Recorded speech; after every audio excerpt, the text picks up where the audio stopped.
नमस्कार। ऐसा लगी थे कि मगध के राजधानी पाटलिपुत्र एक बार फिर भारतीय राजनीति के घमासान के केंद्र बनल जा रहा है।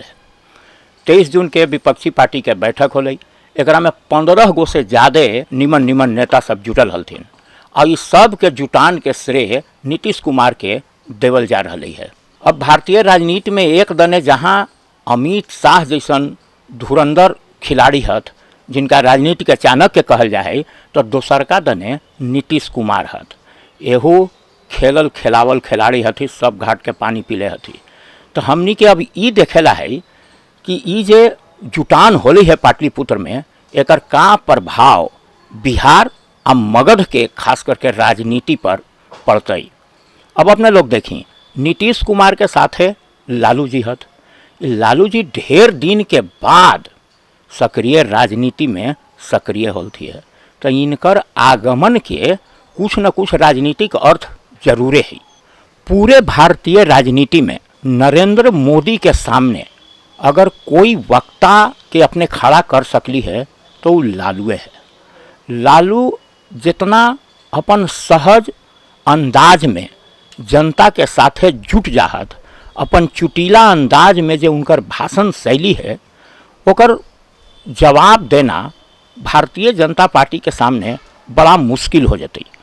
और ये फुल फॉर्म में नज़र आवित थी। जौन तरीका से वो पिछलका बैठक में अपन बात कहलन, और चाहे वो मुद्दा राहुल गांधी के ब्याह से ही संबंधित मजाके में कहल जाए, लेकिन एक एगो राजनीतिक अर्थ भी हमनी निकाल सकली है। वो घड़ी तो जरूर जब राहुल के जवाब अपने सुनली होवे। वो कहलन कि यदि तू चाही था या अपने लोग चाहे थी तो ऐसा जरूर होते। लालू जी के एगो आउ खास बात है कि वो अपन बात मनावे लगी भी जानल जाती। एगो तस्वीर बड़ा वायरल होली है कि ममता बनर्जी लालू जी के पैर छुई था। एकर राजनीतिक अंदाजा लोग लगा रही है कि कहीं ना कहीं ममता बनर्जी इतना शांति बैठक में हत और सब बात में हाँ मिलावित हत, तो उनमें नीतीश कुमार से ज़्यादा लालू जी का योगदान है। तो लालू जी के बाद अब हमने बात नीतीश कुमार के करी। ये बैठक एक काम तो जरूर कर ली, और वो ये है कि नीतीश कुमार के राजनीतिक कद तनी लम्हर हो गई है। अभी करीत का हथ नीतीश जी यहाँ, तो इतना तय है कि जौन हिसाब से भारतीय जनता पार्टी जे कही थी कि नीतीश कुमार अब बिहार छोड़ के केंद्र के राजनीति में सक्रिय हो जातन और प्रधानमंत्री पद के दावेदार बनतन, तो अभी तक खुद नीतीश कुमार भी एकरा से इनकार कैलन है।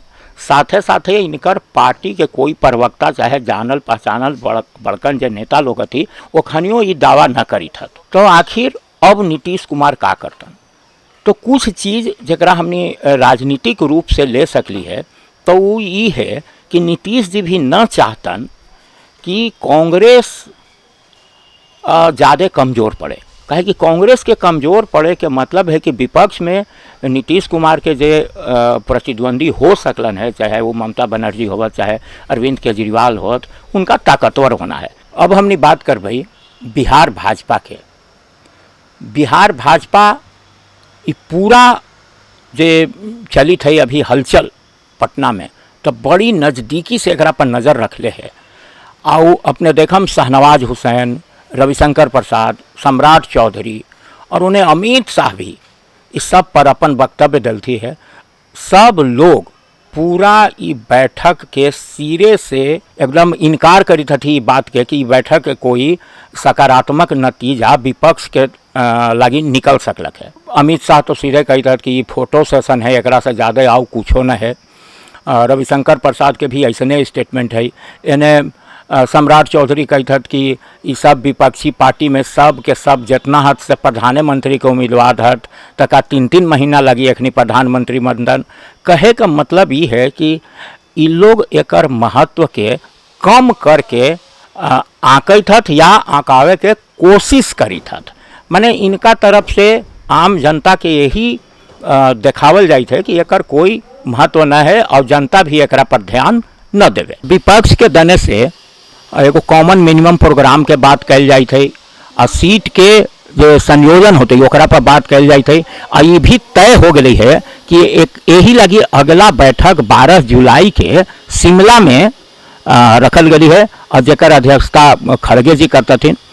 तो इस सब पर आवे वाला समय बताते कि जब बैठक विपक्षी पार्टी के होई थे ये खाली भानुमति के कुनबा बन के रह जते कि वास्तव में ये भारतीय राजनीति के जो दौर चलित है एकरा में कोई उथल पुथल लावत और परिवर्तन के एगो साक्षी बनते।